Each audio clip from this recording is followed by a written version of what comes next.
Friends today எபிசோடில் பவானி வந்து வீட்டிலேருந்து சாப்பாடு எடுத்துகிட்டு வராங்க. சந்திரசேகர் வந்து முத்தையா கிட்ட கொடுக்குறாங்க. முத்தையா வந்து மனுஷன் அவன் வீட்டில் சாப்பிடுவானா அப்படின்னு சொல்லிட்டு சொல்கிறாங்க. சந்திரசேகர் வந்து சரிம்மா நீ அம்மாவுக்கு போய் சாப்பாடு கொடு அப்படின்னு சொல்லிட்டு சொல்கிறாங்க. கைலாஷ் வந்து தடுக்கிறாரு. இந்த மாதிரி நீங்கள் உங்கள் அம்மாவுக்கு விஷம் வச்சு கொண்டுட்டிங்கன்னா நாங்கள் சைட்லேருந்து நாங்கள் வாங்கி கொடுப்போம் அப்படின்னு சொல்லிட்டு சொல்கிறாங்க. பவானி வந்து நான் வயிறு எரிஞ்சு சொல்கிறேன், நீ நல்லாவே இருக்க மாட்டேன் அப்படின்னு சொல்லிட்டு சொல்கிறாங்க. பவானி சண்முகம் சந்திரசேகர் வந்து முத்தையாவை பார்த்து பேசுகிறாங்க.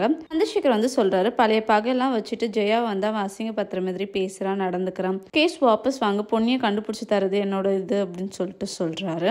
முத்தையா வந்து அவங்களோட ஒய்ஃப் இறந்ததுக்கு காரணமே ஜெயலட்சுமி தான் அப்படின்னு சொல்லிட்டு சொல்றாங்க. எனக்கு இருக்கிற ஒரே பிடிப்பு என் பொண்ணு தான், என் பொண்ணு வராம நான் இந்த கேஸை வாபஸ் வாங்க மாட்டேன் அப்படின்னு சொல்லிட்டு சொல்றாங்க. முத்துக்கால வந்து பொண்ணுகிட்ட வந்து ரொமான்டிக்கா பேசுறாரு. பொண்ணி வந்து சொல்றாங்க, உனக்கு கழிவு காலம் நெருங்கிடுச்சு அப்படின்னு சொல்லிட்டு. என் ஜாதகத்தை பார்த்த ஜோசியக்காரன் என்ன சொன்னான்னா, எனக்கு ஆல்ரெடி கல்யாணம் ஆன பொண்ணோட தாமத்தியம் பண்ணா என்ன என் ஜாதகம் நல்லா இருக்குமா அப்படின்னு சொல்லிட்டு சொல்றாங்க. எனக்கு ராசிக்கு ஏத்த ராசி நீதான் அப்படின்னு சொல்லிட்டு சொல்றாங்க. அந்த பிளேஸ்க்கு வந்து அவங்களோட அடியால கூப்பிடுறாங்க.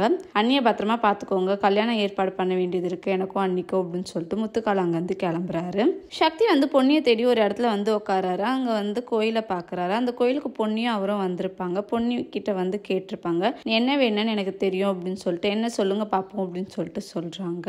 எப்படிங்க கரெக்டா சொன்னீங்க அப்படின்னு சொல்லிட்டு பொன்னி சொல்லியிருப்பாங்க. அதெல்லாம் நினைச்சு பார்த்து சக்தி ஃபீல் பண்றாரு. தேங்க்யூ.